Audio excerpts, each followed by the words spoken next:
Utorkový podvečer sa v Lučnici nad Žitavou niesol v znamení politických debát.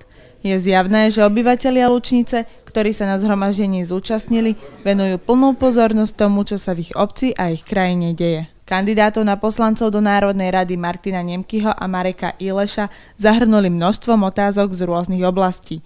Niektoré sa týkali policajných zložiek, iné úradných inštitúcií či dôchodkov. Všeobecne sa preberala politika, polícia, usporiadanie, sociálne balíčky, zvýšenie. To ma zaujal aj ten rozvoj obce a ten prístup, že teda nebudeme musieť chodiť do tej Nitry a teda bude to v Ráblach, že tá digitalizácia, že už teda je na dobrej úrovni. Mňa by sa dotýkalo, keby bola infraštruktúra vybudovaná, lebo nemáme chodníky, nemáme nič, aj tá cyklotrasa.